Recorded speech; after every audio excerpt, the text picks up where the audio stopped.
Bernie Sanders has begun pointing out Joe Biden's dubious record on Social Security, and the attack seems to be working amongst older voters. Indeed, among those over 50 in New Hampshire, Sanders has gained 11 points with men and 17 points with women just since December. Joining us now via Skype to discuss the ongoing Social Security fight is Huff Post Reporter Daniel Marans, who has been following this story closely. Great to see you, sir. Great to be here. Can you just kind of lay out the facts of Joe Biden's record, what he's said, what seems to be his position in the past versus today, et cetera? Because no one's followed this closer than you have. Sure. Well, Joe Biden is, like many Democrats who were rising during the 1980s and 90s, somebody who adhered to what's sometimes called the New Democrat ideology. It was associated with a think tank called the Democratic Leadership Council.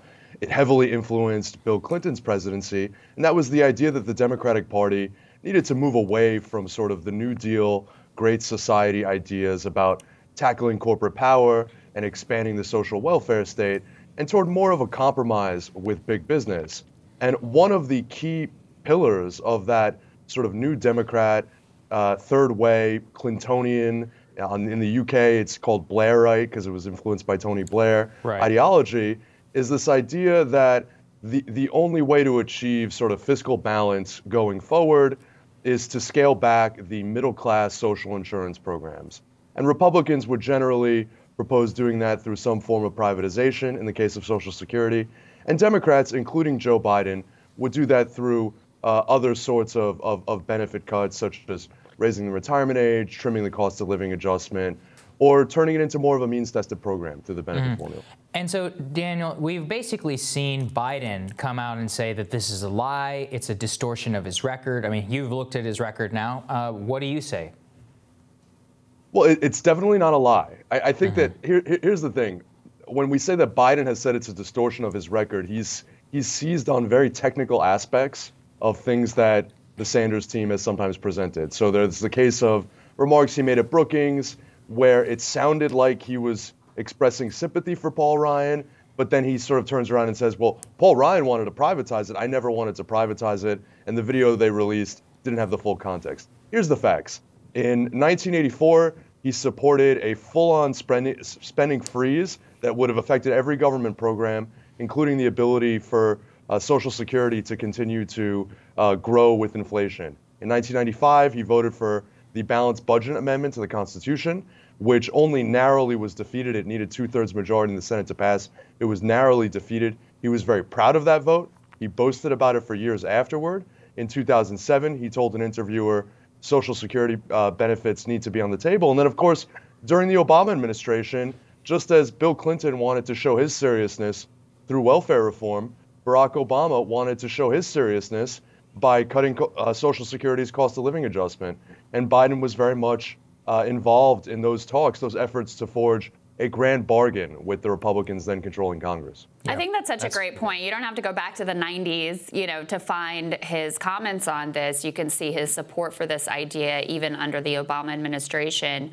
On the other hand, you have a new piece out saying that the Sanders team has been preparing for this fight for years. Talk a little bit about the groundwork that they've been laying in terms of Social Security. And President Trump just gave them a real gift by also saying that he would be open to entitlement cuts really for the first time.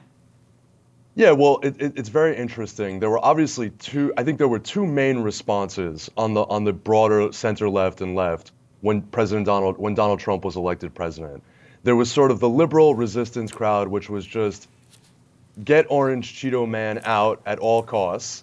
And there was the sort of more populist left take that Trump was a symptom, not the cause of the problem.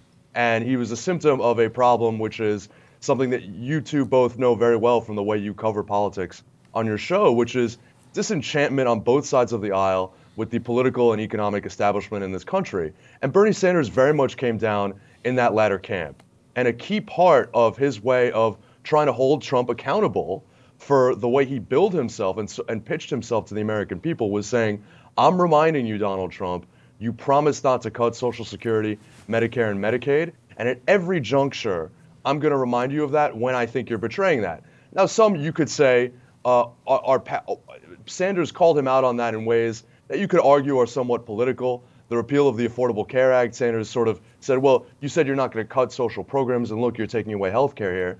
But one thing that is true is that Mick Mulvaney, who is now chief of staff and was the head of the, I can't remember if he's now at CFPB, but he's a top Trump advisor and came in as the head of his Office of Management and Budget. And he's really a classic sort of right-wing fiscal conservative Republican. And he said in an interview, I managed to convince Trump that Social Security's disability insurance program is not the same as regular Social Security. And that if we tighten the eligibility on that, and every year they've proposed tighter eligibility restrictions. Now, mind you, there is already a very high rejection rate. There are long wait lists. And they then project out savings from that. And so Bernie Sanders is able to say, well, based on Trump claiming he can save $25 billion from this, he's cutting $25 billion from Social Security. Yeah, well, you don't get me started on Mick Mulvaney, Daniel. I mean, just tell us, I think, broadly, you've covered this now for a long time. Sanders seems to be on an upsurge. A lot of the media doesn't seem to understand it. You do. What were the fundamentals that you saw within the message that are now resonating, that people are starting to grapple with and don't really understand? Well, I think here's the thing, right? I mean, when you look at the way people interpret these debates, what we might call normie Americans, people who aren't political junkies, a lot of them get their news from local TV news. Maybe they tune in for the debates or see clips on Facebook. And literally, the moderators didn't bring this up at the debates at all. I mean, Sanders wanted to bring it up. He was telegraphing it. It was reported in Politico. And so what really happened was a voter heard about this. She claimed she had heard about it through a phone call. And last Saturday, asked Biden about it at a town hall in Iowa. And Biden was forced to respond. He had an answer. And again, sometimes, in fairness, in some cases, the Sanders campaign hasn't always executed these sort of critiques masterfully. They've just been sort of throwing a lot of it out there, and occasionally there have been a few pieces that are missing in the context. And so there was a video of Biden speaking at Brookings in 2018 where the full video wasn't shown. Now, it sounded a whole lot like he was talking about quote-unquote adjustments in the context of means testing, but it gave him the excuse to say that the video was doctored. But by responding to this criticism in a town hall, it really gave the Sanders team an excuse to ratchet things up. Then Biden ratcheted things up on Tuesday with sort of an ad playing on tropes about Bernie Sanders being divisive in the primary, playing on Bernie Sanders being this kind of outlier and sort of interloper within the Democratic Party.